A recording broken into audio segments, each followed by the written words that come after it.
Hello, hello, hello. Welcome back, everybody, to Blame Your Brother, episode 298. After this one, 2 episodes left until the end. No more episodes of the podcast.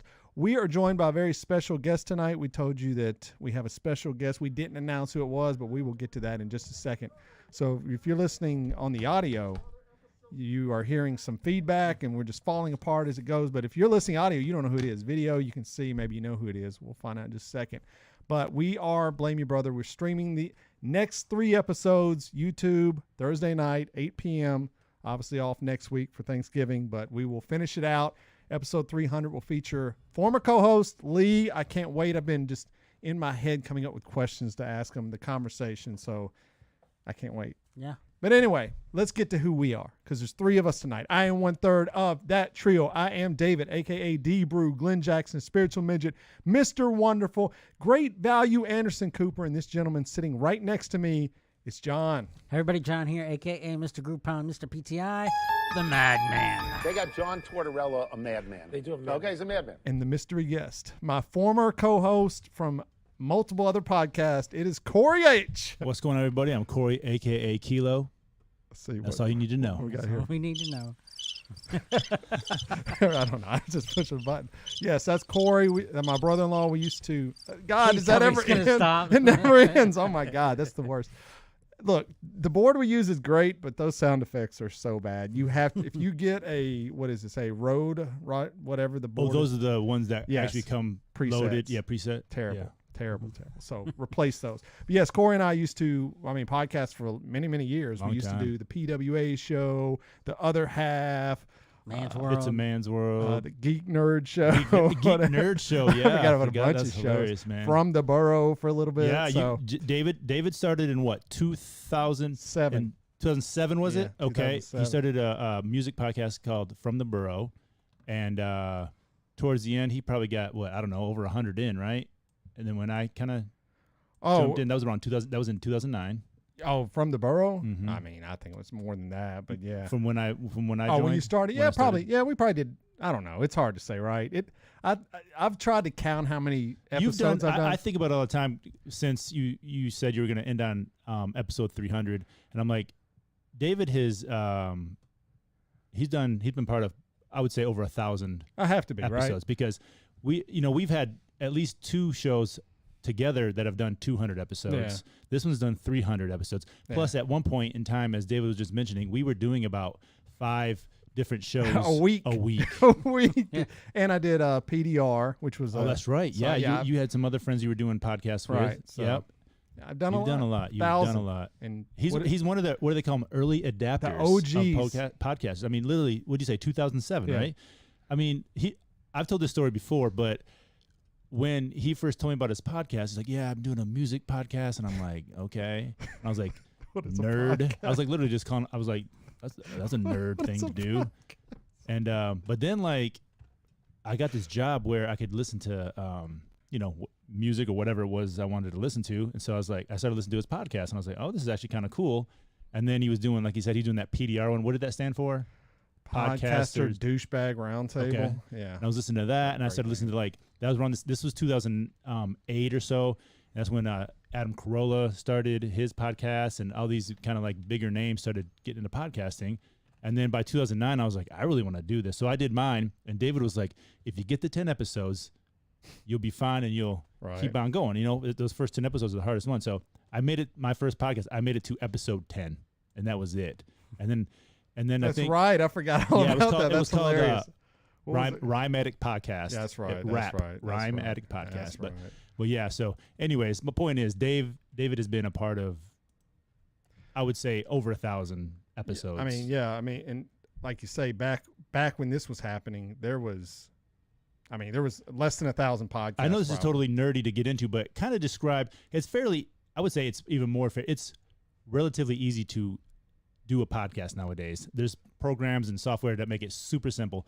Talk about a little bit in 2007, like what you had to do. I mean, 2007, the equipment alone, I did not know. I didn't have a microphone. I did not have a mixing board, so I had to buy like a microphone that you plugged into a desktop computer.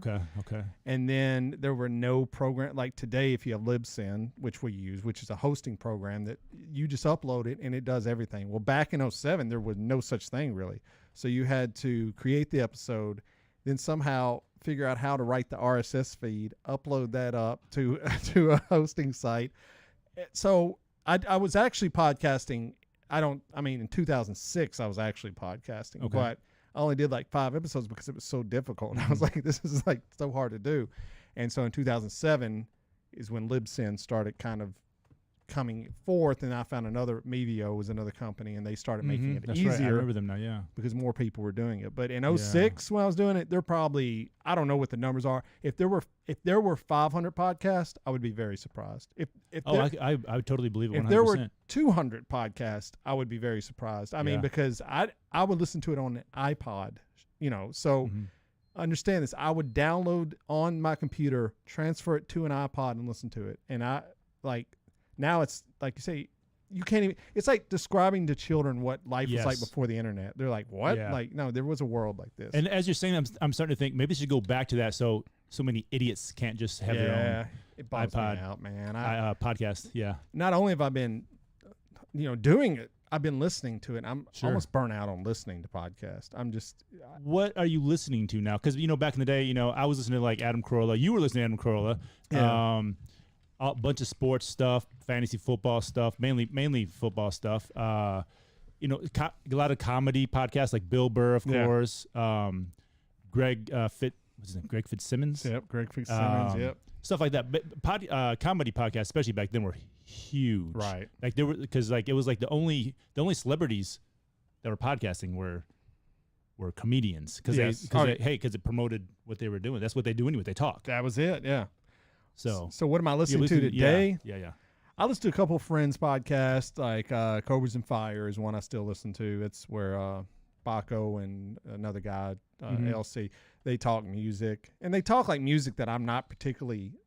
I find that I listen to a lot of podcasts where the subject material, sometimes I'm like, whatever, but they listen to find it in hard rock. But they're funny guys, and they got a good rapport. That's why I'm that. I listen to a few wrestling podcasts on Bill Simmons' network. I mean, I don't really care for Bill Simmons, but the podcasts are good. And then Film Vault, After Disaster, which you know about those, but I've been listening to those forever. So you still listen to After Disaster because that's been like 10 years or something. That's subscription based too. They went Patreon only. Did they really? So that's awesome. That's one of the few. And then Swindled is another one I listen to. Oh yeah, Swindled's great. And a few of the murder ones, Culpable or Upton Vanish, and Serial just had a new season, which was pretty good. But that's it, man. And I started listening to music a lot more as opposed to podcasts. Really? So yeah. Yeah, I've noticed that podcasts, starting, like I said, in 2009, excuse me, kind of took over me listening to music. I still listen to music. I still listen to Spotify, and I love it. But it has taken, it's probably like 90-10 right now, when it used to be like, 100 flipped. People used to go, that song, Shorty Got Low, Low, Low. People go, you've never heard that song? And I said no, because I was listening to podcasts so much in like 2007, 2012. I don't know anything about T.I. I don't know anything about who's the T-Pain. I don't know. I didn't know anything about those guys because I literally did not listen to radio. The only music we knew from back then was if it was on Madden. Because you mentioned T-Pain, and I was like, he had that song on Madden. That's the song we knew. Or local Madden. bands. Yeah. Local bands. Yeah. Going to see local bands. That was it. For sure. It was like my thing. So. Yeah. So, John, you listen to podcasts? Do you actually listen to podcasts? No. No. I didn't think so. I was interested, though, because, for somebody, it's amazing. I know it's 300 episodes coming up, but how many years is that? 6 years. 6 years. That's 6 years. So in that 6 years, you become a podcast connoisseur, but you're just not listening. You just don't have time. I know you sleep a lot and you work weird hours. Is it because of that? Can you okay? So tell me, at 3 a.m. you can't listen to a podcast? I'm in the middle of work, so. What are you doing at 3 a.m. at a hotel? Like throwing people out or something like that, drunks or something? Now you're working downtown, right? Yeah, it's actually at the new hotel. I'm pretty much busy the whole really? night. So because it's Nashville and that's just bumping nowadays? No, there's just a lot more to do there as far as the accounting. There's so many more departments, and I have to balance that makes sense because it's a way everything. bigger hotel, right? Yeah. That's the hotel you're at now. Like we didn't have valet, at our property. Okay. We had one little restaurant, but it was so small that it kind of took care of itself. Whereas the Renaissance where I'm working now has 3 different Oh, you're at the restaurants. Renaissance? Yeah. Oh, I thought you said something about the Marriott or something like that. No, I'm at the Oh, Renaissance. really? Wow. Wow. He's moving on up. Wow. To So- the east Okay, doing side. fancy stuff. I was a valet for 7 years, and I worked downtown Nashville. Doubletree, right? I worked at all of them. Okay. But mainly I was working at the Sheridan, which at the time it started out as the Crown Plaza. I started in '98. From '98 until 2005, I was a valet. I worked at the company I worked for had all those accounts. Oh, okay. So they would switch you around and stuff like that. But all the big ones, Lowe's, Vanderbilt, all the fancy ones at the time. But I every once in a while, I would have to work midnight shift because somebody would call out or whatever. So I had like the site manager was cool, and he'd be like, "Hey, look, man, I'll split it with you." So he'd come in, he'd work from like 11 to 3 a.m. and then I'd come in 3 a.m. till 7 a.m. or whatever it was, or whoever was going to do it. And it wasn't always me, it was somebody else too, but sometimes I'd have to work full shift. Anyways, but like by the time I got to like 3 a.m., 4 a.m., and now remember, this is in the late 90s, so Nashville was totally different. So if you've been to Nashville in the past 5 years, even 10 years, in the 90s, Nashville was 100% different. Oh, yeah, definitely. So it would be 3 a.m., it's literally crickets going on. Nothing's going on. I would just walk down to Legislative Plaza, down to the Capitol building. I mean, this is like, it's pitch black. It was surreal because you're like, even then though, it was still a big city. It just wasn't nothing going on at that time. But you'd walk, it'd just be like, it was almost like The Walking Dead type of thing. It was really crazy. Where is everybody? Not anymore. Not anymore. Unfortunately, not anymore. You go down there on a Friday, Saturday night, there are 100,000 people from 5th down to Broadway. Is that what it is? Is it really 100,000 people? Yes. I believe it, yeah. No, I totally believe it. Jason of Scoop Nashville he will post some link to a camera showing downtown, and it's like, like you said, it's like The Walking Dead. Like, it's crazy. Like, we went to a concert recently. We went and saw the Killers. It was me, my wife, Ender, his wife, Joanne, John. Yeah. And we got to 5th and Broad, and holy cow, it was just like a sea of people. It's like Manhattan. It's like being downtown New York or something like that. So yeah. It's wild. Well, speaking of podcasts, I do want to say we too have 2 notable deaths this week. 2 notable deaths. Now, the first one I want to get to, it's Gallagher passed away. And I want to tell people, Gallagher, we all know who Gallagher is. Yeah. Well, we do. I don't know if younger people, he was a comedian who smashed watermelons. I think our age is probably the cutoff for you have to be at least 45. Yes. 45 and up know who Gallagher is. If you're below that, you don't have a clue. So, but here's why I say podcast. So if you don't know who Mark Maron is, to me, he's on the Mount Rushmore of podcasters to me. I mean, he's the greatest. Anyway, early on in his podcasting career, because he's been doing it since 2007, he was very angry and very confrontational. I used to love it. I mean, anyways, he would interview comedians, and he interviewed Gallagher, who at that time was morphing into like a right-wing voice. He was like going around saying, he was talking bad about Muslims and gay people and all this. So anyway, Mark Maron is the opposite of that. He's very super progressive. And the interview it does not go well. But listening, so anyway, I say that he reposted it. If you listen to podcasts at all, or if you don't even listen to podcasts, you need to go get this, because this is a premium episode, but when people pass away, he releases them. Dude, this is one of the greatest podcast episodes of all time. I remember me and Korey discussed this on our program. I still remember it to this day, because I feel Mark Maron was in the right. I mean, I feel he pushed him, obviously, but Gallagher was, I don't know. It's a great episode. But it's sad that, I don't know, man. He just went into the interview not really wanting to give up much, and it seemed like a hack.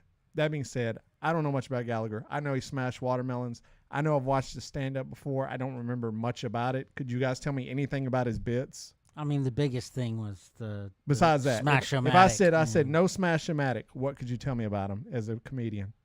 He had a lot of self-deprecating humor. Korey, could you tell me anything about No, I remember my parents used to rent the VHS tapes back in the, I guess mid to late 80s, and I remember watching them, but that's all you remember, because that's what stands out, especially to like a, 8-year-old kid, is this guy is out there smashing watermelons, and there's people in the front row with, Visqueen covering them so they don't get, wet or whatever. But yeah, I really don't. But I have been listening to a few podcasts this week since he's died, and everybody has said really good things about him. Honestly, I have not heard other comedians say anything about the whole Mark Maron thing, which surprised me. But I was listening to Corolla the other day, and he had a guest on. I can't remember. It wasn't John Mulaney. It was Ari. I can't remember his name. But anyways, and he was saying, "Oh yeah, he was a wordsmith, and he came to one of my shows, and he waited through line, and I was like, what are you doing? Oh, you know who it was? It was what's the little dwarf comedian guy? Oh, that guy's he's a right winger too, though. But anyway, I know what you're talking about. Anyways, whatever. Regardless, I mean, it's not whatever. It's if your act consisted of talking bad about Muslims after 9/11, there's a problem with that. That's what he was doing. What was going on. I mean, there's a problem with that. Fundamentally, I haven't listened to the episode, the Mark Maron episode, since it came out. But that was he like didn't 10 deny years it ago or something like that. I mean, that's one. The thing is, he didn't deny it. I mean, it's like he was just. It's just words, man. What do words do? Which so after 9/11, that's what he came out and was doing. And right? Is that what Mark? I thought it was something else about. It was about gay people and Muslim community. Okay. As he said, Arabs. He kept saying Arabs. Yeah. Oh, okay. I'm just saying. Look, I don't know his act. Obviously, I'm not going to discredit. I mean, he's a name. He obviously was. He was doing prop comedy. He's a legacy way act. before Carrot Top. Yes, he's definitely a legacy act because he sold act to his brother. Yeah. So I'm not going to discredit, like, once again, even with the Cosby situation, like, as bad as a person as Bill Cosby is, you can't discredit his comedy. You can't discredit his TV show. I mean, once again, you got to separate the art from the artist. His comedy, it was obviously important for people. Like you said, if every comedian's coming forth and having good words to say about him, if he was a hack, no one would say anything about him at all. Yeah. Him, the person, I mean, I don't know. Yeah, you're right. I mean, I don't know. I mean, things might be different. Even at the time, when he came out and was saying those things after 2001, I mean, still nobody. He was nobody in 2002, 2003, right. Whatever. He hadn't been anybody since the late 80s, really. Right, Maybe the early 90s. I don't know. But my point is, it's like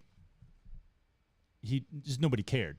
Right. You know what I mean? Mm-hmm. So, and that was 20 years ago. Right. So even 20 years from now, my point, that's what I'm saying is, like, now even less people know who he is. So they're like, well, that's the fear, right? I mean, one day we're all going to just fade into nothing. Yeah. I mean, even him, even him, even people always say, well, even the Beatles one day, no one's going to know who they really are. Like, who do we know from, Beethoven, Well, when's the last time somebody's mentioned, like, John Candy? Right? I mean, you think my kids know who John Candy is? Growing up, we loved him. Yeah, no, our kids don't know who he is now. But they might. Well, they watch. My kids watch Home Alone, so they at least know he's the polka guy. But they'll never know, like, how important he was to comedy. Yeah, and how funny he was, and how, like, Chris Farley. I mean, that's not that far away. But no, that was 97. Anyway, well, he passed away, so I mean, rest in peace to him. Okay. But also, go ahead. Yes. Kevin Conroy. Now this guy was beloved, and apparently was a very good guy. Kevin Conroy was the voice of Batman. Oh yes, okay, so the other day on the news it said voice of Batman dies, and for like 10 seconds I was like, Mark Hamill died? Because he's the voice of the Joker. The Joker. Right. It took me 10 seconds to realize he's not the voice of the Batman. But yeah, so go ahead. I'm sorry. No, I mean he passed away. I believe he had cancer, but he is, to many people, he is the quintessential Batman. The Batman. Now I've always had a problem with that because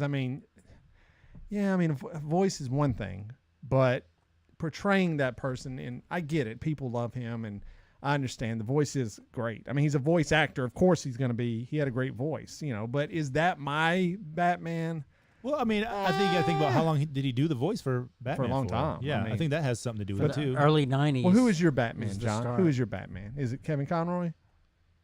If you ain't wearing the outfit, I can't say it's the quintessential Batman. I'm sorry, but I'd probably say he's my favorite. Yeah. Really? Yeah.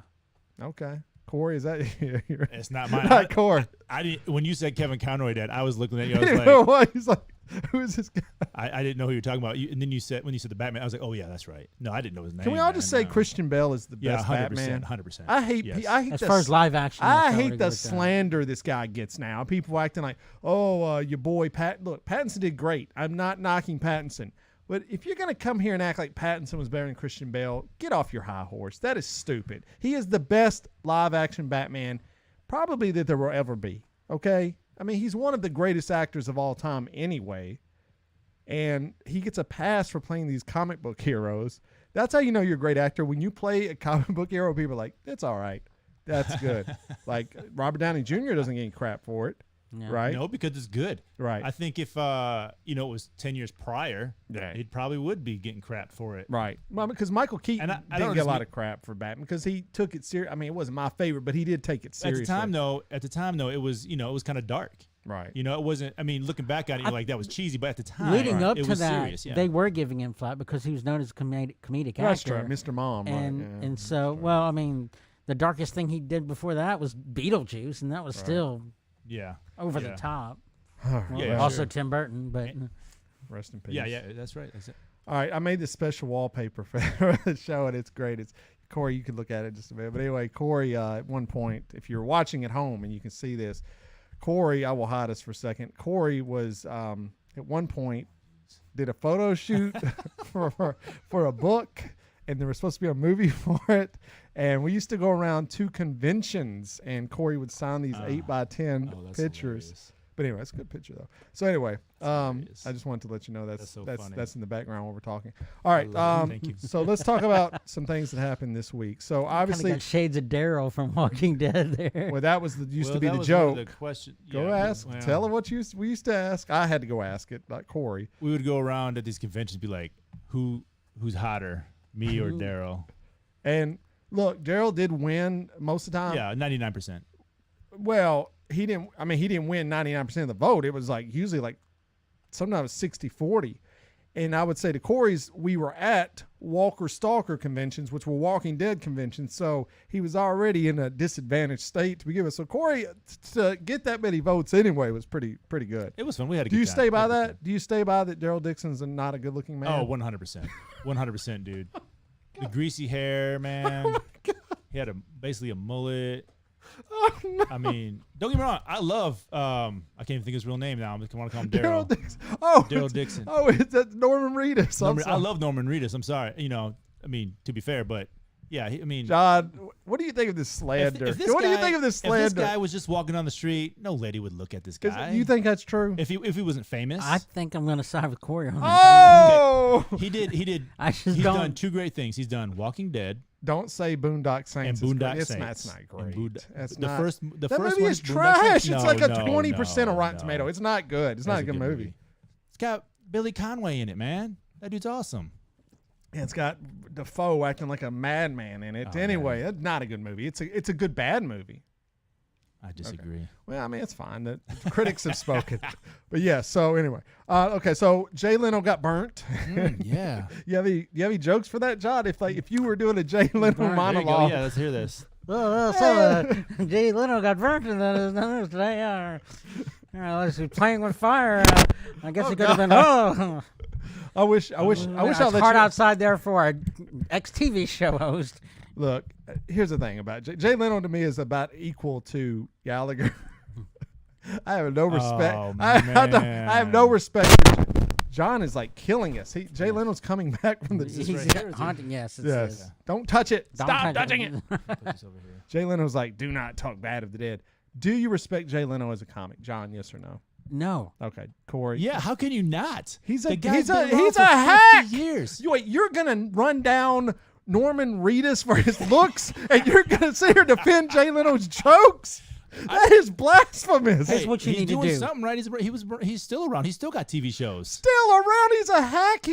He's like Go the Big back. Bang Theory. So wait, you like the Big Bang Theory? Nah, man. Oh, it's still around. Korey is still young. Sheldon's still. Oh, around. that's horrible. Okay, Yeah, that's Jay yeah. Leno. That he is literally the Big Bang Theory. Touche. He's literally the Big Bang Theory. Go back he's and young watch Sheldon. his monologue for 1 week. Yeah. Every day back to back. Yeah. And count how many repeat jokes. I get he it. No, has. I get it. But I mean, he was like David Letterman. I'm talking the 80s, Yes, early 90s now. yes, I mean, obviously. he was like for, the younger generation. And Jay Leno was for, like basically people his age and older. He was there was just a more broader Dummies. comedian. He was there for the dummies. He okay, was there yes, for little yes. kids and really old people. And dumb That's people. what he Say wants. say it. We have to, as a society, have to go on for dumb people. I mean, we have. As my wife, she's watching that Abbott Elementary, and I said, "Is this a show for smart people or dumb people?" That's what I need to know from now on. Is this Big Bang, or is this The Office? There's a difference. Well, it's like watching a movie,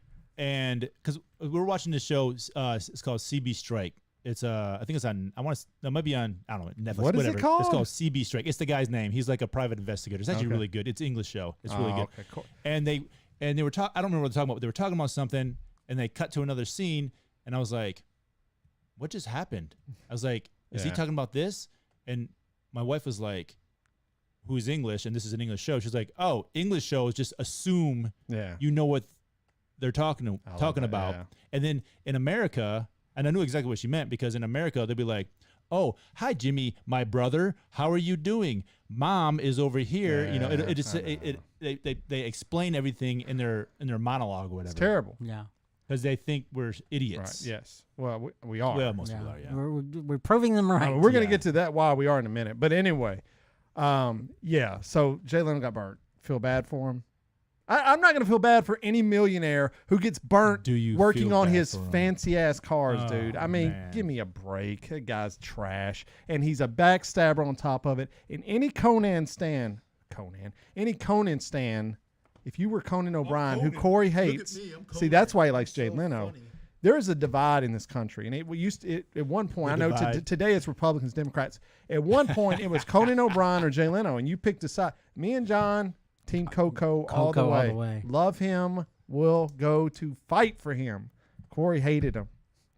I used to watch. When he was. What was his show? What was his show like in the '90s, the mid '90s? What was it called? Just the Conan O'Brien show, whatever it was. The late show with Conan O'Brien. He was on like. Yeah. He was on right after Leno. Oh, was that on? I thought it was like on a different station, like a FX. No, at first station. It was no. He went to that later. Oh, it was late. What was it called? Late show. The with late show with O'Brien. Conan O'Brien. I used to like that in the '90s, and then I, like you were saying, go back and watch Leno jokes. You hear the same thing. I was like, this dude. I don't even find this. He guy doesn't funny. like the. I just didn't find him funny. That little dance was his self-deprecating humor. That he did that a lot. I mean, I didn't like the dance that much. As much as people say, and we've had this conversation before, but talk trash about Leno for like, oh, I'm coming back to take my spot back after Conan ratings went down or whatever. I'm like, the way Conan acted was just as bad as Leno acted. But he was obviously upset they didn't even give him a chance. I would have been I like to picture myself in that scenario. I would have been more pissed than he was. I would have went nuclear. Like he made documentaries. If we had a podcast, if we had a podcast, other people made documentaries. Who was in it? Conan was in it. That's how his fans were. If we had a podcast and we were following the Adam Carolla show, just hypothetically, and then Adam Carolla's like, "I'm stepping down, and you guys are going to be top of the mountain, dude," and we do the show for 2 weeks, and they go, "You guys are done." You would just be like, "All right, well, it was a good run while it lasted." And you've been working your whole life now. That's not the worst part.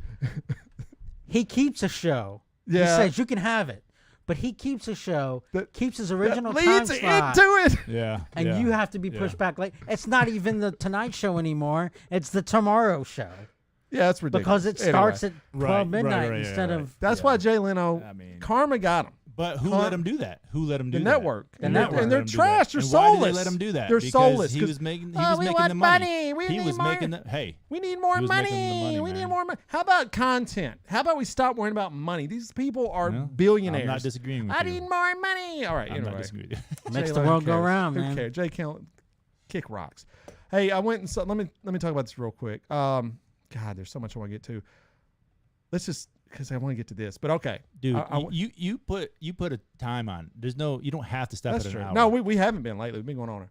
But I just got a lot. I don't want it to be a 3-hour show because John's got to go to work at some point. I went to a thing in Fayetteville, Tennessee, and it's like Hope of Christmas Past, a Christmas little thing, and it's like some hick town if you've never heard of Fayetteville. Regardless, I saw a booth. It said Sons of Confederate Veterans, and I was like, you know me, bro. I got to go over there. I got to. And I was worried, though, because I was like, these dudes might stomp me. Because, I mean. Were you wearing your Buc-ee's? But no, John, you joke. I recorded this. I made a TikTok video about it if you want to go watch it. Anyway. But I went, well, I'm white. So, I mean, I'm Southern. They should. But I feel like they knew I was up to something. Because I had the GoPro on my jacket, and then one guy kept looking at it. So here's the thing. I walk up. One guy's wearing a Washington Redskins hat with the Washington Redskins logo. So you know where he's standing. The other guy's wearing a freaking Confederate flag hat. So I was like, how do I get up here? And I'm like, hey, man, they had these stickers. I support Southern heritage. I was like, can I get some stickers for my kids, right? This is something like I have American History X. So these were 4 yokel locals. Like, these guys look like they fell off the incest bandwagon, like they're like, here. And which one of you guys plays the banjo? One of them was dressed up like, he goes, I got my bugle. So I was like, what's going on with this? What's going on here? And they go, well, you're talking about him right there. And this guy was like, he was the professional one.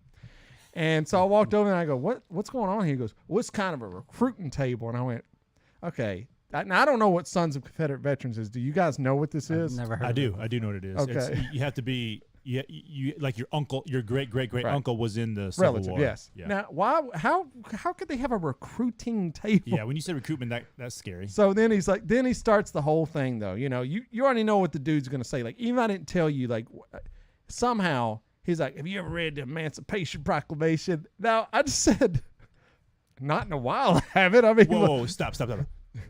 Have you ever read the thing that freed the slaves? Well, he says that's not true. No.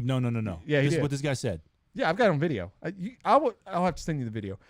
Yeah, I'm videoing this guy like he doesn't know he's on camera. So like I'm like 2 feet from this guy, and he's like, because that document, reading it and free the slaves up north, it was all just a sham, and Lincoln didn't care about the slaves, and the whole thing. Oh, it ain't about slavery, brother. It was about the. It ain't about slavery. It's about the economy. Right. That's what yeah. What is the economy Which was based on the backs of slaves? Yes. And so this is their thing, and I just say this because a lot of people that don't live in the South, right? Like, even people that live in Nashville and never venture outside, that's why they're like, oh, man, it's not so bad. But it's like, bro, let me tell you something. When you go to these outside counties, this stuff is still, like, you can call this number. You can call 1-800-MY-DIXIE. I called it. It was the number on the sign. They have dedicated staff that will answer your phone call. So I obviously called. Was like, oh yeah, I've been doing some genealogy research, and I think I might be related to you guys, but I'm not sure. And he's like, oh yeah, brother, you just go on the website and we'll help you. I was saying, these people are nuts, bro, and they want to put more like statues up. And it's like, can you guys not see your dinosaurs? Like, you are practically dying off, right? And this comes to our story now, because obviously we all know that Trump this week announced that he is running for president once again in 2024. And when people always say, what do you have against Trump? Well, it's like this attitude that he brought about has brought this stuff back into the mainstream, right? He allowed these people, these marginalized hate groups who all endorse Trump. That was my biggest thing. They all endorse Trump. Like, you can't find any of them that go, well, I endorse Biden. Like, find it. Find me the clip. Now, every one of them's like, I endorse Trump. But he's brought back, like, these people felt emboldened, man. Like, you look at Charlottesville, where that thing's happened. And I cannot handle the thought. I mean, you see that it looks like they're chomping at the bit, like, here's our chance. Well, they love it because, yeah. And then it's free speech, man, free speech. I mean, it's like, yeah, bro, I mean, you can say whatever you want, right? Like, but you shouldn't be saying things that are saying that like we talked about anti-Semitism back on the rise, like, where are we at? Where are we at in the world where you think, like, the Jews are controlling the media? Like, I mean, my God, man. Like, a lot of people are controlling it. It's rich white people controlling the media. But I say this because everybody's like, well, he ain't going to win. Well, you know what's funny? When me and Korey used to do a podcast, we said he wasn't going to win. And then me and John and Lee did a podcast, and we said he isn't going to win. And then you know what happened? He won. He won. Anybody runs can win. And if these people feel, the Republican Party feels if they can't get to the top without him, they will all bend the knee. I know they're all talking a big game right now. They will bend the knee in a second. Lindsey Graham bends the knee every other week to this guy. When we come out and go, hate him, love him. Hate him, love him. Because they are just in the, like. I mean, the biggest example is Ted Cruz. What? When they were running.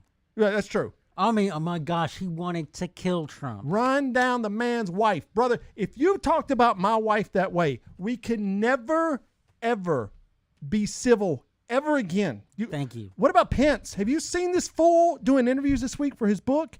This man is out there. They threatened him and his family literally on January 6th. Trump put out the call to pretty much end this dude's life. Yeah. And he's just like, well, I forgave him. It's all good. No, brother, you can't forgive him. He said that? Oh, yeah, he's doing media this week. He put out a book. He's put out some book. If this guy became president, I would just have to leave because this guy is so lame. Like, look, I can understand why people vote for Trump. I'm not saying I support it, but I understand at least he's a polarizing figure. I can see why they voted in 2016 Pence for him. is like if 2016 for him, yes. I can see that. And in 2024 or whatever year it's going to be. Yeah, 2024. No, bro. I don't. Pence is like if you put a piece of toast in the toaster and you popped it and it came to life, that's Pence. He is the most boring. Dude, you got to condemn this guy. This guy on the day of knew you were under threat of being killed, literally. The crowd was literally saying, "Hang Mike Pence." And Trump's like, let it go. He put out a tweet that basically said, yeah, he's a wimp. I can't, man. I don't understand it. I just don't. And like, I've got friends, Jeff, my friend, he's still like Trump, I don't know, diehard. Yeah, that's weird. But I mean, it doesn't surprise me. That's Jeff is Jeff. But I mean, I understand that Biden beat Trump the first time around by whatever it was. It wasn't by very much. I don't know, a million votes or something like that. Yeah, something like that. With our economy the way it is and the way things are going right now, if it's Biden Trump again, is Biden going to beat him by a million or two this time? I mean, I don't know. That's my fear. Look, and dude, I love that people. This is why I really just lose faith in this country like every day. Like the gas prices. Let's just start with the simple gas prices. These fools think that Biden is raising the gas prices. If he could do that, let's just hypothetically say the president could control the gas price. They have a button there. Why would this man raise the gas prices? Someone tell me why he would raise them. Wouldn't he just lower them where he would get more votes? That would make sense. Why is the gas high in other European countries? Why is it high everywhere in the world? Do these people think? I can't, man. I just can't. And then it's always been like that. It's not just with Biden. It's always been like that. I know. And then the Republicans vote against the gas relief. I'm like, anyway. Yes, you're right, because people will assume that one party is better for the economy than the other, and locally, man, there's probably some truth to that. I mean, I will give you that. Locally, 100%. Federally, man, come on, man. But anyways, so could he beat him? Yeah, if the economy tanks really bad in the next 2 years, anyone that runs against Biden could probably win. I agree, and that's why I'm and saying look, that. In an ideal world where it's not people like Trump and it's people, even if I don't like, I hated Bush, but at least he seemed like a good person at his heart. He may have been an idiot, but they're running people now that they're just terrible human beings. I mean, are we at this point? I understand probably back in the 1800s, probably some very bad people. Andrew Jackson was a bad person, obviously. I'm sure many of them were, but we didn't live during that time period. I just want good people running. Like you said, with Romney, look, me and him probably don't agree on a lot of things, but I know his heart's in the right place. This guy here is just concerned about one person, and it's him. Yeah. And he knows that it's the Hitler thing. Like, it's any of these guys. If you can paint this group as evil and you can attack them, you'll get more people to your side. Yeah. Especially disadvantaged white people who are like, oh my God, our time's up. Brother, if you're poor white, your time was never here. Yeah. When was your time? This is the American dream they throw in front of you. Like, oh, anybody can make it. I mean, technically that's true. I mean, but like I was never going to be an NBA player. Let's be honest. Yeah. Like, just didn't have the skills and wasn't tall enough. Everybody, you can be anything when you grow up. Not really. No, I don't think you can. If you can't sing, you can't be a singer. I mean, right? I mean, you can take singing lessons, but if you have a terrible voice, you're not going to be the next Freddie Mercury. Unless you're Bob Dylan. That's true. Once again, I mean, he's got right. They say he can write good, but I love Bob Dylan. But I'm not a fan. Is he the best vocalist in the world? No, but I love bad vocals. But the point is, yes. But this is what Republicans like to do. They like to grab the 1 out of 100 that made it and go, see, that guy did it. Yeah, but what are the 99 that didn't make it? Yeah. So anyway, I don't know. What are you concerned about Trump being the next president? Of course. Yeah, it scares the crap out of me. What do you think the odds are? I mean, they're 50-50. I think it's better than that. When you have become no, Korey, no, because no, Korey predicted president. it. Korey predicted on the last podcast early on. I mean, early that Trump would be president. You can't come on here and say. Please take it back. I don't care if you mean it. I'm just saying what I just said a minute ago. You got Biden, who really nobody really liked. The Democrats didn't even really like in the first place. They just put him up because they were like, oh, he was Obama's. He's a blue guy. chip, yeah, right. He's like an athlete that's all right. That yeah, he's a backup quarterback. Like you're saying, like I'm sure he's a super good dude. Yeah, right. I'm sure he's a super good dude. Right. Whatever. He's 76 years old. Whatever. Oh, he may be older than that, but yeah. Yeah, he's an old man. I mean, they'll both be. Either one of those dudes would be 80.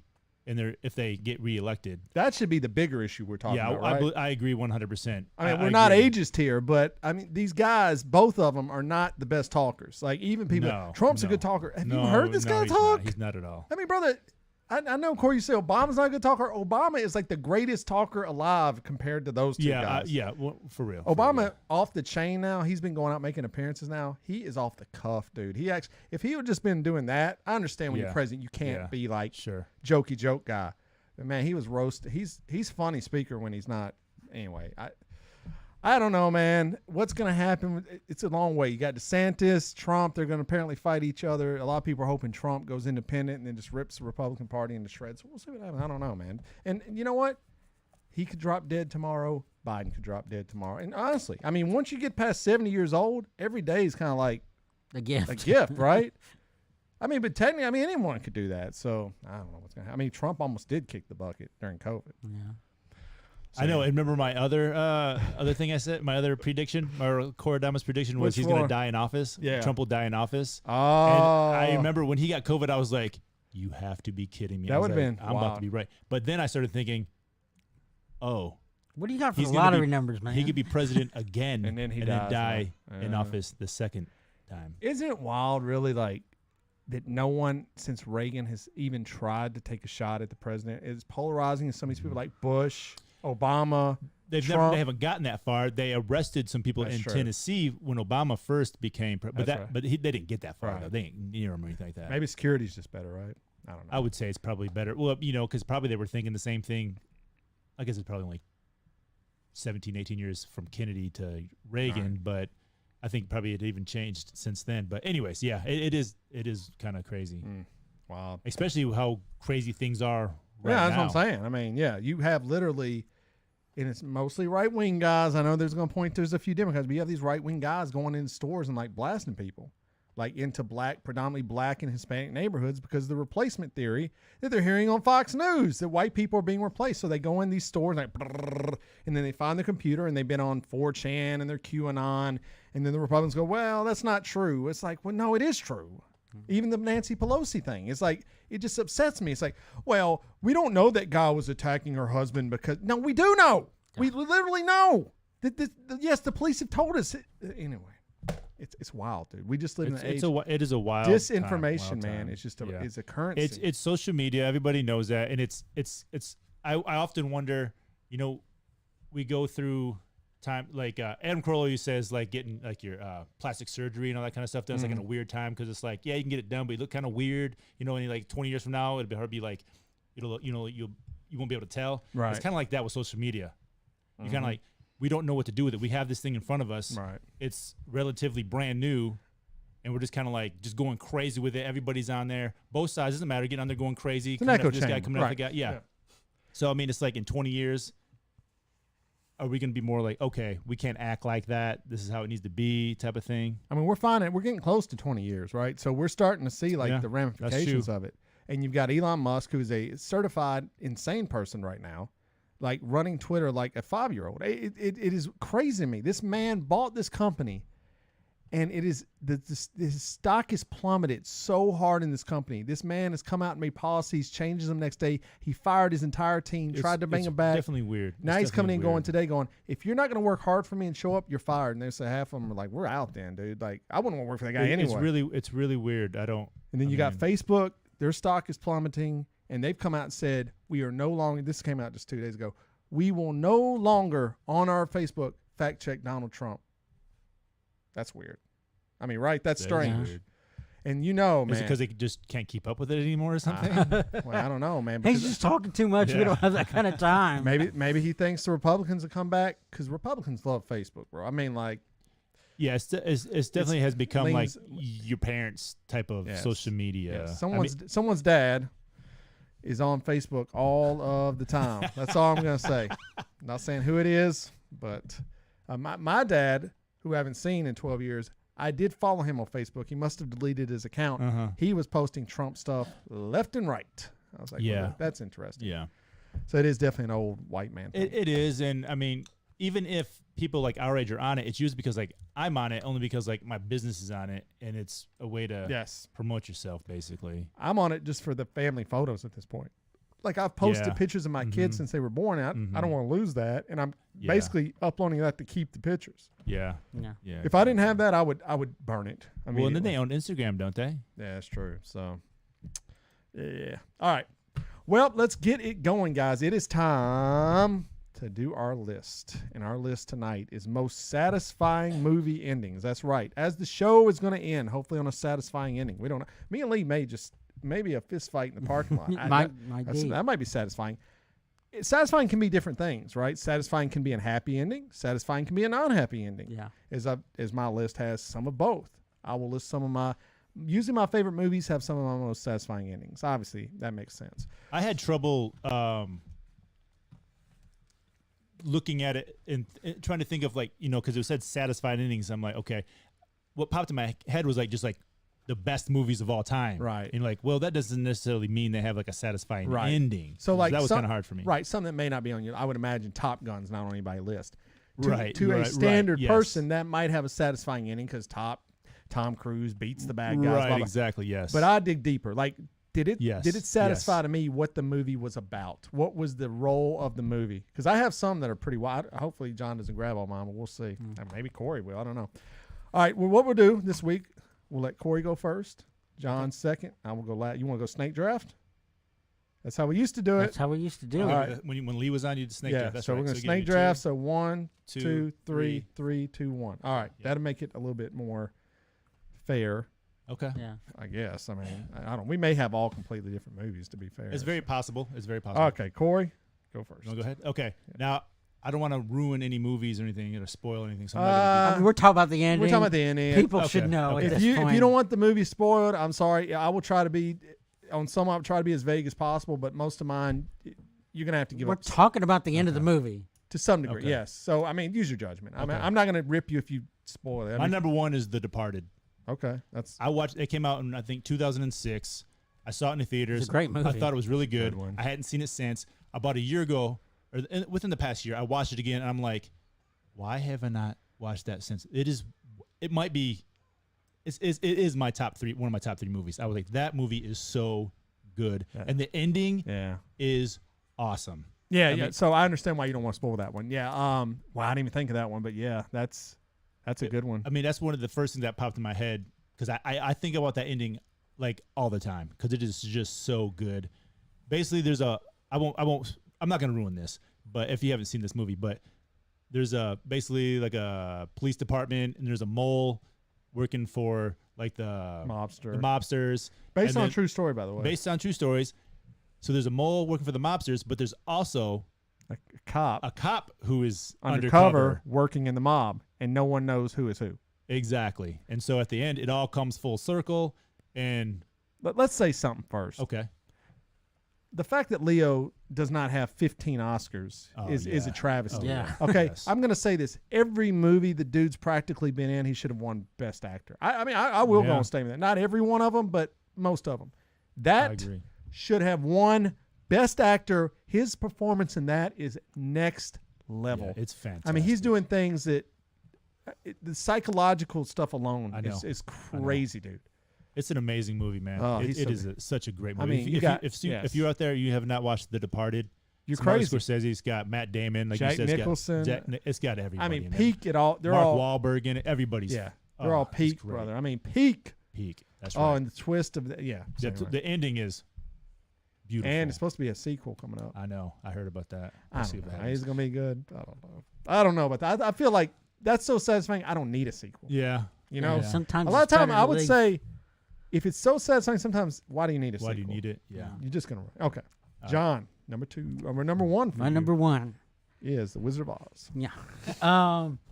The thing is like when you see I like to try to guess a really horrible bad guy and you see him get his comeuppance. John, if you pick this movie, I'm out of here. If you pick The movie you He's pick leaving. every week. He picks Oh, no, it's one. not. Okay, That's you not. got that on your list. I've never though. picked this movie before. You've got that movie on your list. I know you do. We'll find out. I know you had a movie.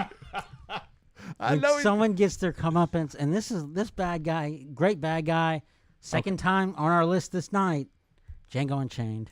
Oh, Okay. Yeah, I had that on mine. Yep. Yeah. John, I'm warning you right now. I should have banned the movie you're going to list last week. You've had it on every list we've ever done. You had it on a list where it didn't even belong. Doesn't he have a song that it was like a Whitney Houston song or something like that? Whitney Houston in a freaking Marvel movie. We'll see. I may have shamed him into picking it. Anyways, Django Unchained. Yeah, go ahead. I definitely had this on my list of movies. Yeah. No, are you going to expand? No, I don't need to. I mean, expand, brother. It's got Leo in one of his greatest roles. He should have won Best Supporting for this, without a doubt. Gosh, yeah. I mean, especially for a scene that was. He's so good. I mean, it was a screw up, but he played through it, and that's the scene they used.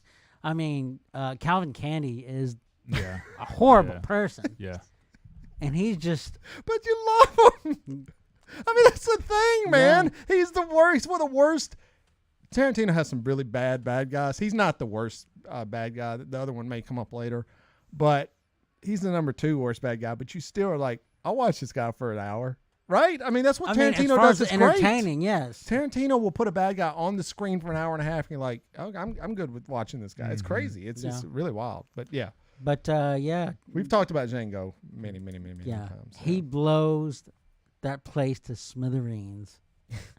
So yeah. Here's the thing: the white crackers get what's coming to them, brother. All those racist.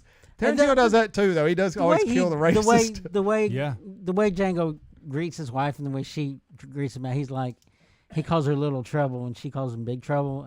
It's just cool. All right. I get my 2 movies back to back. This is the greatest time. John just looked at my list. I caught you looking. I caught you. It doesn't matter because I'm getting them off the list.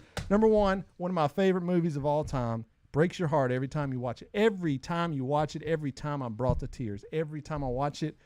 But you need to be brought to tears because it is a love story, but it's a realistic story. It is La La Land. Oh, man, that movie. Let me tell you something. Forget satisfying endings. That is one of the top 3 endings of all time cinematic history. Am I wrong, John? It's a great movie. Have you watched La La Land? I have not seen it. Dude, I've watched. I know you say it's amazing. I remember when you first saw it and you were like, dude, that is like amazing. I have not seen it. I understand that everybody says it's great. And I'm sure I would love it, but I just see like the dancing trailer and I'm just like, I know. I get you, man. And seeing that, John knows, I'm not a musical. I can get into it, but number 1, I love Ryan Gosling. Okay? Yeah, he's great. Big crush on him. I know you don't like Emma Stone. I love Emma Stone, especially in this movie. She's fantastic. I know, she's not for everybody, but she's great. I need to watch. I do need to watch it. That ending, I mean, I will watch it. I could just watch an ending on repeat. All right, so that's my number 1. My number 2, similar in the vein. It's a bad guy. The other guy gets his comeuppance, but you could argue really they're both kind of shitheads, so it doesn't really matter. But when you watch the movie Whiplash. When you watch the movie Whiplash, that's a great movie. The ending made that movie. I'm telling you right, if that ending is not in that movie, it's different. It's a different movie. It does not hit the same. But basically, it's a story of a drummer, a kid played by Miles Teller, who's trying to become a great drummer, and he runs into J.K. Rowling, right? Simmons. J.K. Simmons, not the author of Harry Potter. I knew I was going to mess that up. J.K. Simmons, he won an award for that. Yeah, he's awesome. He's a great actor. And he's a drill sergeant. Going past that, he is physically violent with people, and the ending is just. He's, I guess, the Hitler of drum instructors. But it's such a moment. I mean, we've always talked about the end. I've talked about it with most people I've seen. What do you think the ending? Because everyone sees the ending differently, which is why I think it's also a great. I don't like necessarily. Oh, the good guy wins. I like endings where it's like, what do you think happened right there? Because. I mean, we've talked about it, I think, and I think we've talked about it, and it's like, I actually just recently saw it. Okay. I haven't seen it since it was out. A few months ago. I think we talked about it on the podcast. Yeah, that's what I thought. Yeah. But I think we had different slants on it. But if you've never seen Whiplash, you need to go see it. You should go see it. But I love that ending. It fits the tone of the movie. Did I just pick 2 by the same guy? I don't know. I have to look into who did he write both of these. I'm gonna have to look into sure. that. All right, wait. I'll look that up. John, you're up. You're number All right. 2. I mean, before we started the show, sports movies came up. Obviously, Sports movies. You got to have at least one sports movie on this list. Eh. And the thing about sports movies is, I mean, a lot of times it's about winning the game. Sometimes it's finishing the game. Sometimes it's going the distance. Sometimes it's about just making your mark, proving that you can do something. But sometimes it's just getting in the game. And so my number 2 pick such a homer is pick. Rudy. Yeah, Rudy. You know who hates that movie? Who hates that movie? Kent Peterson. Really? Does he really? Yeah, he hates Why? it. Because it's Notre Dame? Probably. That's hilarious. I've talked to a few people who don't like it. They said it's it kind of, it's funny. Damon Chazelle did do Whiplash and La La Land. So obviously I love any movie he writes into. Okay. But anyway. Okay. Yeah, some people don't like it because it's like, oh, well, he did was get a participation trophy. They don't understand. Yes. Do I cry, Rudy? Yes, of course I cried the first time I watched it. I was bawling. I mean, it's fantastic. It's if you've ever been an underdog, you probably love it. If you've never been an underdog, you probably hate it, right? Yeah. I mean, me and John are perpetual underdogs. Yes. So, I mean, I don't know what Korey. What'd you think about Rudy? I mean, I like Rudy. I mean, it's a good movie, but I mean, I wouldn't. Not an underdog. Korey's not an underdog, so he doesn't understand. Underdogs love Rudy, and I don't know what you call it. The opposite of the favorites. They're like, overrated. I don't think it's overrated. I enjoyed watching it, but I mean, I guess it's so. It's been out for so long now. I really don't think about it. I guess, but I it's like great. it. I like it. It's great. Okay. I mean, is the movie? Here's the thing: is the movie that great? Is the ending great? Oh yeah, it's satisfying. So I mean, it's what you want. Yeah. Did that happen in real life? Did he really get a sack? I don't. I think that's probably. I think I remember reading about it one time. I don't think it really exactly happened how. I think he just got in the game, right? Yeah, I think he just. Because if that dude got in the game and got a sack against those dudes, that's unbelievable. I mean, sports is. That's why sports works so. Because that's why sports you play the game. Does have satisfying endings. Like there's always so. All right. Exactly. All right, Korey. Well, you get to go twice. Oh, twice. Okay. All right. Now this might be one of the movies that is on one of our other lists. I know my next pick, my number 3, is definitely not. Okay. But Inglourious Bastards. Yeah, definitely. I'm referencing it just a few seconds ago. That is the most evil Tarantino character. Yeah. Yes. So is it on? It was definitely on my. If somebody would have taken Django Unchained, I had my Django backup. listed on here. I had both, and it's okay. I expected both. I had Django as like one of my. Okay, so let's argue yeah. there. What's more satisfying, Django or Inglourious Bastards? I would argue, I think Inglourious Bastards is probably more satisfying because the guy has to stay alive and deal with the ramifications, of what happened to him. But I don't know, man. Racist Nazis. What's funny is like the evil guy in Inglourious Bastards in Django Unchained. That character, I can't. What's his name? Calvin Candy, and then I mean the guy, the Nazi in. Yeah, I can't think of his name. What's his real name? That was like his first. Han. That was his first. That's his film. first American film. Yeah, but anyways, my point is, he's a perpetual bad guy in everything he's in. Inglourious Bastards.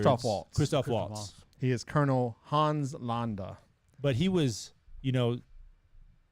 killing Jews and stuff in the. That's right. Bastards. Yeah, because he was at Django Unchained as the good guy. Django Unchained, he's helping out the. It's a great actor. Freed slave. But he's great as a bad guy. He's also great as a good guy. Yeah. Oh, he's one of the best actors I've ever seen. Honestly, man. It's crazy that Waltz, he comes into the scene that old, and we're like, who is this guy? This guy's 100%. in his 40s. Yeah, Quentin Tarantino. I don't know if you would say found him, but he found him for American audiences and put him in his film. He's great at finding talent. Man. Yeah, he really is. But yeah, Inglourious Bastards. The ending is amazing. Everybody gets their comeuppance, and all right, it's good to go, man. I may have to put a Tarantino on here then. Okay, anyways. All right, my number 3. I don't know if you got. I bet you David's probably heard of this. I don't know if he necessarily has seen it yet. It just came out recently. It's directed by Zach Kreger, who was in The Whitest Kids You Know. Are you guys familiar with Whitest Kids You Know? Yeah. I love that show. There was 5 seasons of it. Love it. Anyways, it's called Barbarian. It just came out. Have you seen it? I know, but I want to. It's on my queue to see. It's really good. So I'll give you a little quick rundown. There's an Airbnb, and this girl goes to, I don't know, whatever we call it, check into her Airbnb, and there's already a guy there. And it's the guy it's a Skarsgård. I can't remember the guy who played it. Yes, yeah. Whoever that Skarsgård. Alexander. Is it Alexander? Okay. And so, anyways, she's like, "Oh, I'm supposed to be here." He's like, "No, I'm already here. This is supposed to be." And they're showing each other their reservations stuff like that. And like, "Oh, this is weird." So automatically, I mean, it's a dude from It, so you think like this is gonna be a bad guy, right? And so it goes from there, and then the ending, there's like kind of like two separate stories. They go in this Airbnb, and there's a bunch of I don't want to give anything up. So I've heard this much from Film Vault talked about it. Okay, cool. So, but I hear it's pretty crazy. There's twists and turns. Some things happen with these two characters, and then the second half is 45 minutes in because I was like, Justin Long's in this movie, and he's not even in it until 45 minutes. Okay. So he's in it, and he plays this. He's like a famous actor, and he's getting. He finds out he's getting. Suit, but basically Me Too'd. He was like, one of his co-stars says that he raped her. Okay. So he's like freaking out about this. So that's kind of like a side story going on. But anyways, full circle, come to find out he owns the Airbnb that these people are staying in. So he goes, and it's in Michigan. It's actually in Detroit, in like a really crappy part of Detroit, Brightmoor. And he goes, he comes from LA, goes to stay there, just to try to get away. And he's got to sell this house because he needs the money because he's getting sued. And his accountant, like everybody, totally got rid of him, and his accountant fired him and whatever, all this kind of stuff. So he's got to sell this house to get a little, some money. So while he's there, when he checks it, when he gets to the house, he goes in the house and there's like still like suitcases and stuff. And he's like, "What is going on?" And like he calls the people, the people who are running it for him, and he's like, "What's going on? You just let people leave their stuff here, and it's been 2 weeks and blah blah blah whatever." And then basically anyways, without giving too much stuff up, second half unfolds. The second half unfolds. He ends up being like a really like creepy dude, kind of like all about himself. Yeah.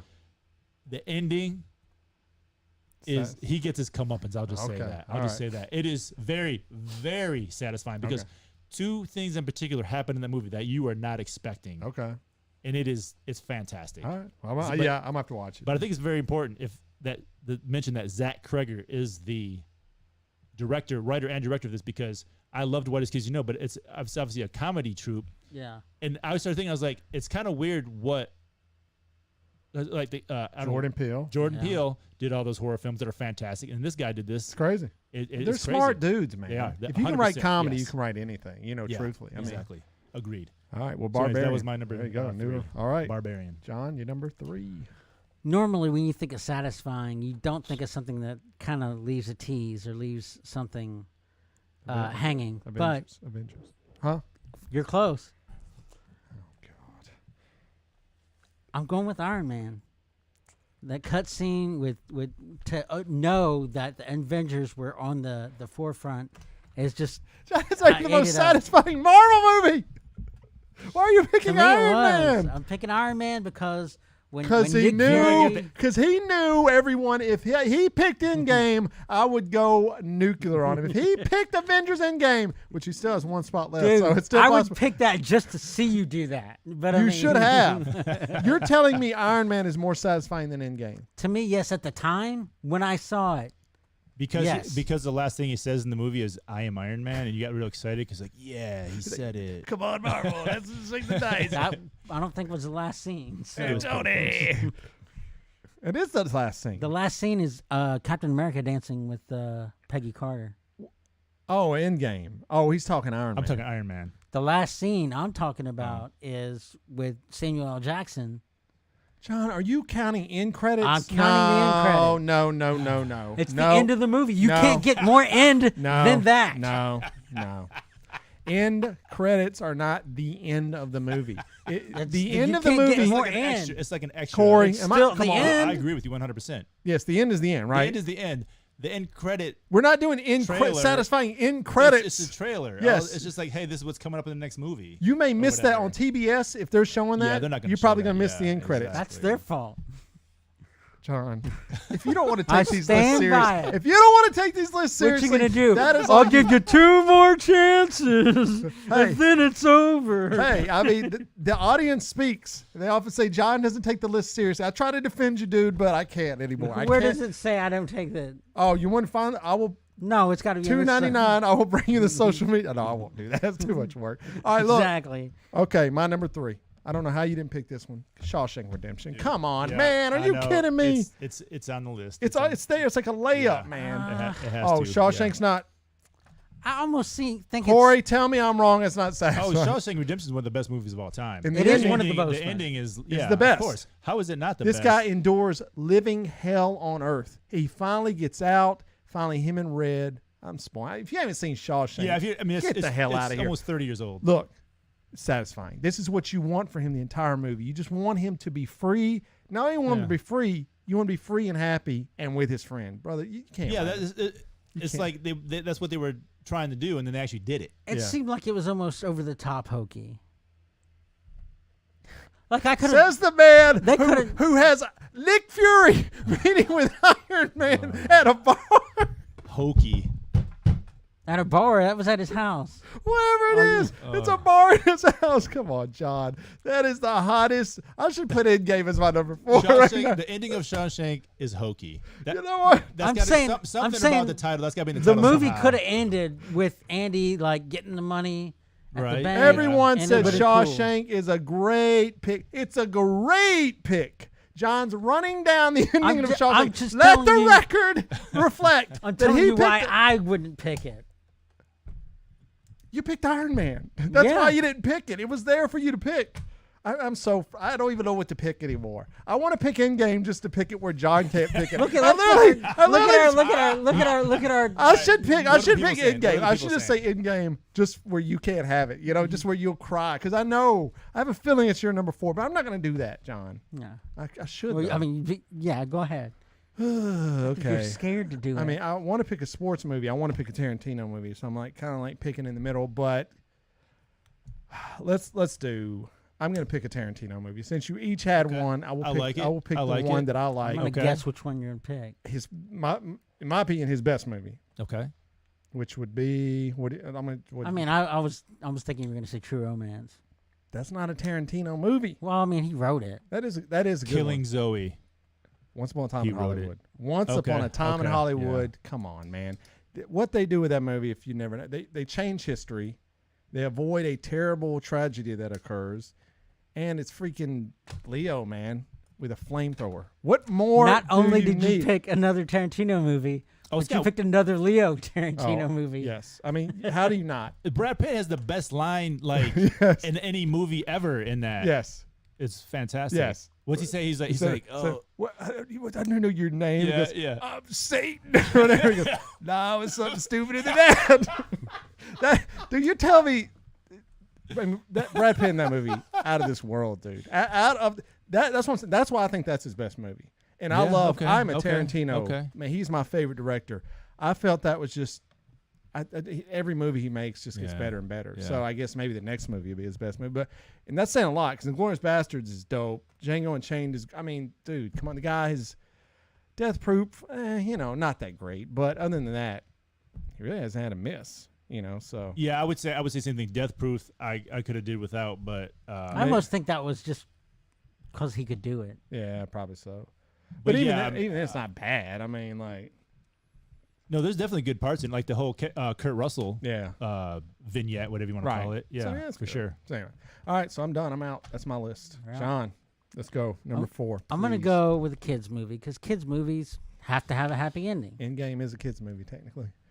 I'm going way earlier than that. That is very true. This movie He's only going earlier than that. Yes. Okay, so he's talking, he said way earlier, so 70s or 80s? 80s. Okay, 80s. This only had Five one goes west. That might have been 92. One memorable actor's name that anyone will remember, and she didn't have a really super big role in it, and that was Sarah Jessica Parker was in the movie. Leprechaun, Troll. No.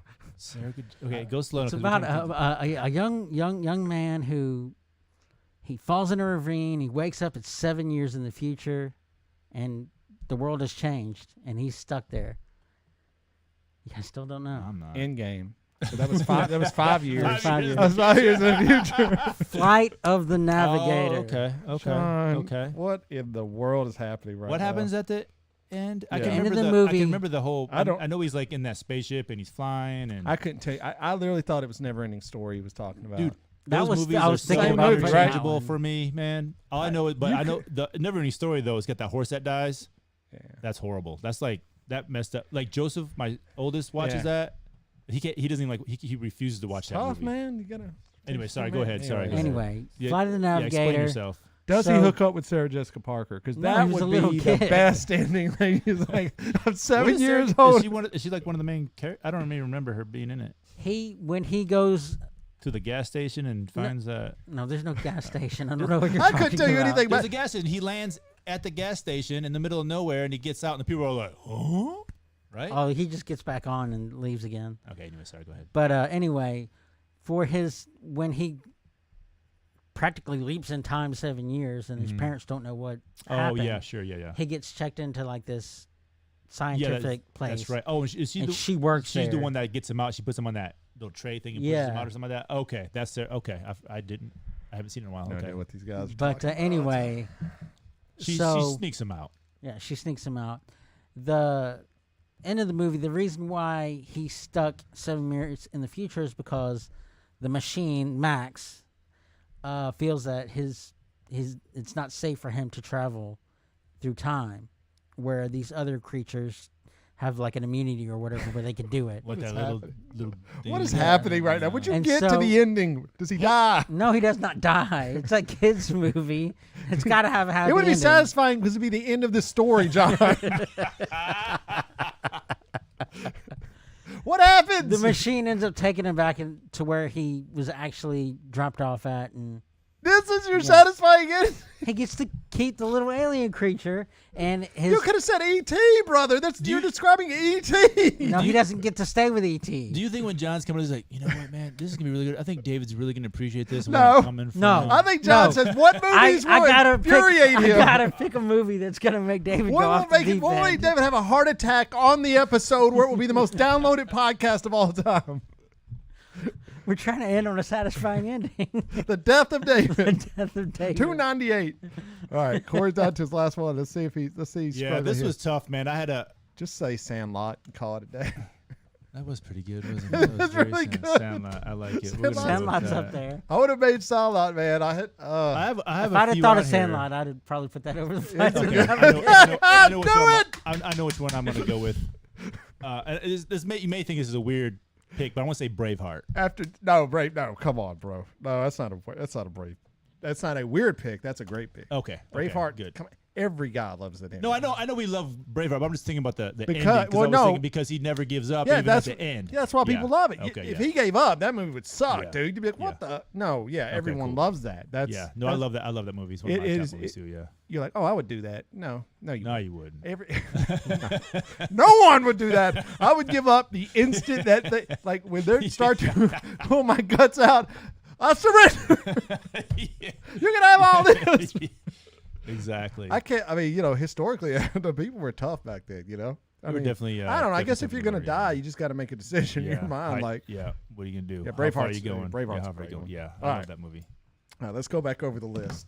Yep. Okay. Good. All right, Corey had The Departed, Inglourious Bastards, Barbarian, and Braveheart. I can't read John's. Django Unchained. John's is like you ever see the, Price is Right. His guy gets the top and just falls off. Django Unchained, he's going. didn't Rudy, stop- you're like, he you're at didn't the stop top. John didn't stop at time. He fell off. Iron Man and Flight of the Navigator. Say anymore. All right, I had La La Land, Whiplash, Shawshank Redemption, and Once Upon a Time in Hollywood. That's our satisfying endings. What a fun list. What All you right. got? Do you have any other like? I think you guys got. Oh, I had a Rocky. Yep. Truman Show, Truman Show. Fight Club, Fight Club. Avengers Endgame. I don't know if it Do you was have on my Good Will list. Hunting on there? Yes, Good Will Hunting. Okay. I had It's a Wonderful Life, Moonlight, and that was it. Moonlight and like La La Land came out the same year. What a year for a movie! That was a great year. But anyway, I don't know if you've ever seen Moonlight, but it's a great ending. I Anyway. know what it is. I haven't seen it either. No. Yeah, it's fantastic. So anyway, you get all yours. Matrix and The Princess Bride. Yeah, Matrix. I love Princess Bride. Matrix should have ended. Like that would have been a great. Yeah, just ending. the Matrix. That was Just That's the that's Matrix. example of like sometimes you just gotta.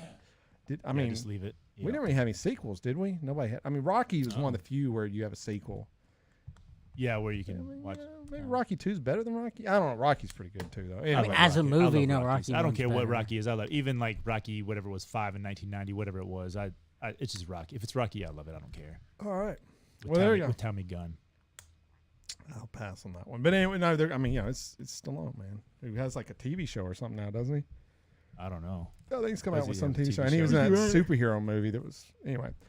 All right, well, we've come up to the end of the episode. Corey, thanks for coming and hanging out on our last one. Yeah, this is number, 298, 298, right? So we got 2 more episodes left. So next week should be like a, me and John will probably just rehash. Yeah, I think that'd be good because the next week you'll have Leon. We got a lot of questions. Is Joanna coming at all? No, okay. we kind of thought we'll just have Lee because it started with Lee. No, I like it. So yeah, I think that's actually a great idea. So 298, you guys sit there and go talk about maybe, hey, this was fun, kind of reminisce. Yeah, we can do like just recap of. Yeah, recap of what you can do. Yeah, you know, and we'll have a few voicemails. So we'll encourage you. The 30 people are listening. Call with your voicemails. 30 people, Corey. That's our baseline right now. 30. Corey's like, that's good. I mean, we'll be 60 because I was on it. We get 30 double on YouTube though, which is weird. So a lot of people I know actually watch YouTube over. So over podcast. Yeah. Hey, you know what? It's been a fun ride.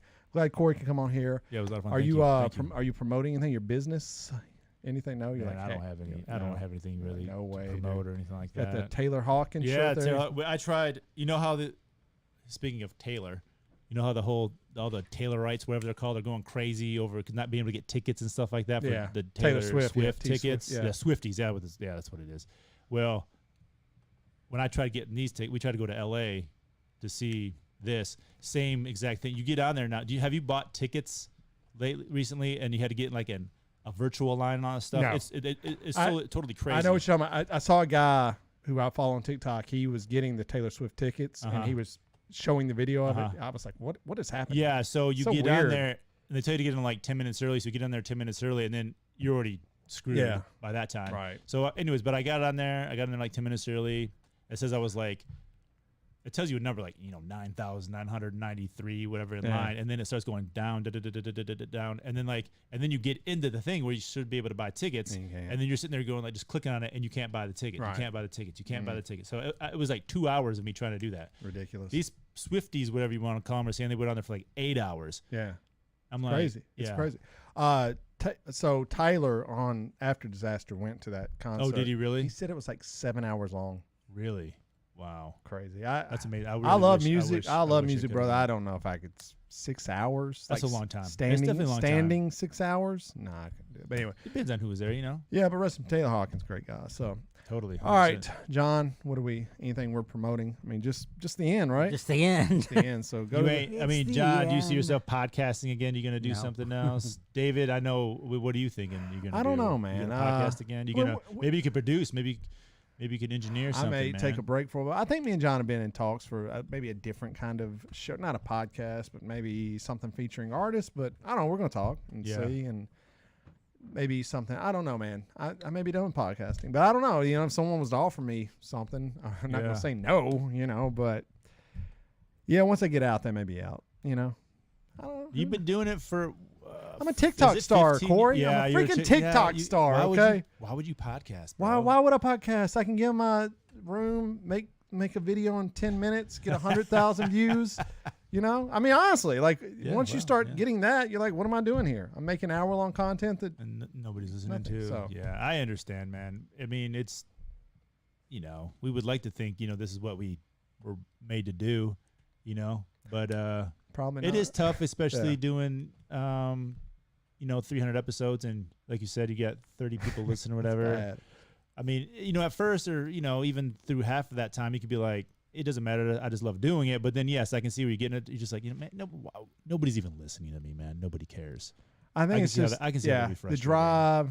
You got to drive. I mean, you probably drive 45 minutes or more at least. Yeah, and then just the in the week working on stuff, and I don't know. Yeah, man. I mean it's tough. Just can do other things. We can do other things, So we'll see. I think you should produce other podcasts. I think you need to get paid. I think you get paid to do this. Lee had sent something my way that may be in the works, so we'll see.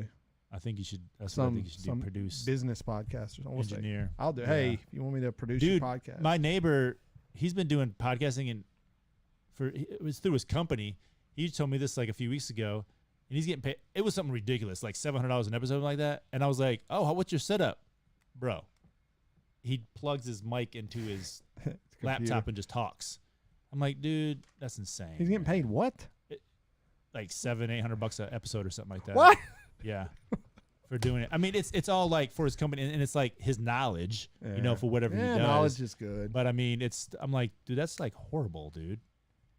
You could have it produced professionally, and could. But he's like, why? Why? He's like, why? Why would I do that? Why would I do that? Yeah, Hey, I feel. Well, we'll say if you like the hat I'm rocking, local615.com, my favorite Nashville-based apparel company. I don't get paid to say that, but I love their stuff. I've worn a bunch throughout the time, so go check those guys out. Go check out all of our past episodes. And, John, I guess with all that being said, is there anything else? Don't blame yourself when you can blame your brother. Or blame Nick Fury. Or Nick Fury. Or Tony Stark. Tony Stark. Or Flight of the Navigator. Flight of the Navigator.